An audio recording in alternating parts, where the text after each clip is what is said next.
Ini kegiatan bazar nggih. Tapi saya enggak itu punya siapa. Nggih, terus apa saya makan kok enak juga. Terus kemasannya kan sudah seperti ini. Ini produksinya per hari atau per berapa? Oh, masih pesanan. Perjalanan panjang dan berliku mesti ditempuh oleh puluhan ribu pelaku usaha mikro kecil dan menengah UMKM di Kabupaten Kendal, Jawa Tengah, demi menembus ketatnya dinding pasar retail modern. Berdasarkan data resmi, dari total 39.000 pelaku usaha yang tercatat mendayung roda ekonomi di daerah ini, baru 20 produk lokal yang berhasil melenggang dan mengisi ceruk pasar di jaringan minimarket raksasa Alfamart. Realitas timpang inilah yang memicu kegelisahan sekaligus komitmen kuat Bupati Kendal Diah Kartika Permanasari, atau yang akrab disapa Mbak Tika, untuk memotong jurang pemisah tersebut melalui akselerasi program pembinaan intensif. Titik terang dari komitmen birokrasi itu mewujud nyata bagi Neni Krismiati, seorang pelaku UMKM tangguh asal Kaliwungu. Langkah kakinya ke Gedung Abdi Praja Setda Kabupaten Kendal pada Selasa 26 Mei 2026 berbuah manis. Kue egrol Kimzo produksinya mendadak mencuri perhatian penuh dari sang bupati. Di sela-sela peninjauan produk pameran pada agenda pelatihan manajemen retail dan kurasi produk UMKM yang diinisiasi oleh Dinas Perdagangan Koperasi dan Usaha Kecil dan Menengah Disdakop UKM Kabupaten Kendal, Mbak Tika tertambat pada keunikan dan potensi cita rasa kue kering gulung dalam kemasan kota kaleng tersebut. Dalam dialog singkat namun syarat substansi dengan Bupati Tika, Neni mengungkapkan bahwa keterlibatannya dalam kurasi ini merupakan tonggak awal baginya dalam mengadu peruntungan di pasar retail formal. Selama 5 tahun merintis usaha, dapur produksinya hanya mengandalkan ekosistem pasar digital online serta lonjakan pesanan musiman menjelang Hari Raya Lebaran. Dengan kapasitas produksi mandiri sebesar 10 kaleng per hari yang masih dapat digenjot sesuai volume pesanan, Neni menaruh harapan besar pada proses kurasi ini. Meski ia mengakui, aspek kemasan packaging luar masih dipasok secara daring. Sepanjang 5 tahun menggeluti usahanya, Neni mengaku baru kali pertama ikut seleksi semacam ini, dan optimistis bisa lolos. Pemilik jenama Kimzo Kitchen itu mengaku sangat senang dan tidak menduga bahwa produk kue egrol miliknya yang dipajang dalam pameran mampu menarik perhatian khusus dari orang nomor 1 di Kendal tersebut. Padahal, untuk kemasan kalengnya masih ambil dari online, belum sendiri.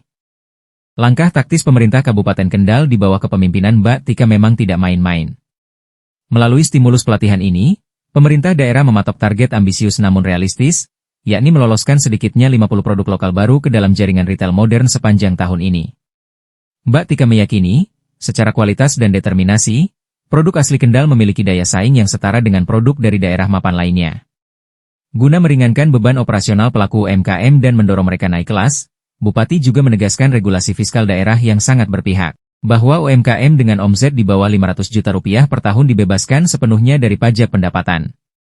Bahkan, Bupati Tika terus memotivasi para peserta agar tidak mudah menyerah menghadapi ketatnya proses kurasi. Pada hari ini tentunya bermanfaat untuk para pelaku UMKM yang di Kabupaten Kendal. Ini sekaligus nanti mendapatkan ilmu-ilmu baru, sekaligus kurasi. Harapan kami dari berapa produk ini yang 50 produk yang akan dikurasi, nanti jumlah yang lolos banyak sehingga nanti mendapatkan kesempatan bermitra dengan Alfamart, sehingga tentunya kan untuk ikut juga mempromosikan produk-produk lokal Kabupaten Kendal, karena kita ketahui bersama produk-produk dari para pelaku UMKM di Kabupaten Kendal kan juga kualitasnya juga cukup bagus. Harapannya nanti juga para pelaku UMKM ini dengan mendapatkan ilmu pada hari ini untuk bisa aplikasikan di masing-masing usahanya untuk peningkatan usahanya di masing-masing para pelaku usaha ini. Gayung bersambut, komitmen politik anggaran dan pembinaan ini diamankan secara teknis oleh Disdakop UKM.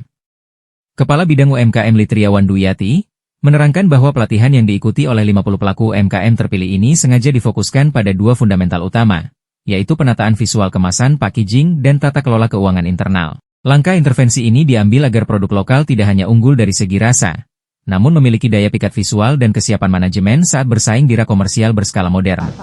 Tadi saya senang ada 99 Alfamart, mungkin ini tahun ini bekerjasama, insya Allah kita pacu untuk masuk Alfamart.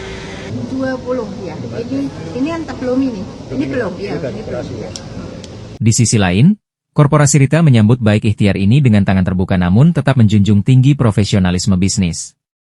Branch Manager Alfamart wilayah Semarang dan sekitarnya, Valentinus Daruharyanto menegaskan kesiapan pihaknya untuk membuka pintu lebar-lebar bagi produk lokal di 99 gerai Alfamart yang tersebar di wilayah Kendal.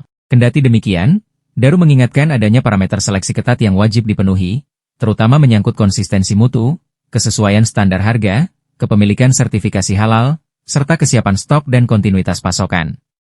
Karpet merah komersial bahkan disiapkan lebih luas bagi produk yang benar-benar siap. Jika lolos kurasi, pihaknya siap bantu memasarkan.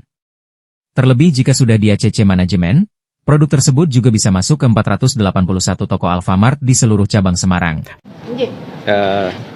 Jadi ada 50 pelaku UMKM ya di sini ya, mengikuti pelatihan UMKM, kemudian juga ada kurasi produk yang nantinya kita sangat terbuka sekali dari Alfamart khususnya cabang Semarang, dan di Kabupaten Kendal sendiri ada 99 toko. Ketika produk ini lolos kurasi, jadi nanti kita akan membantu atau kolaborasi melakukan akses pemasaran pelaku-pelaku UMKM yang kemudian selama ini belum luas. Jadi memang ketika kita sudah di ACC oleh manajemen, satu produk itu tidak hanya bisa dipasarkan di Kendal saja, tetapi bisa lebih di toko kita cabang Semarang yang ada total 481 toko. Peluang emas ini kini berada di tangan para pelaku UMKM Kendal, membuktikan apakah produk rumahan seperti egg roll Kimzo mampu bertransformasi menjadi komoditas pasar nasional.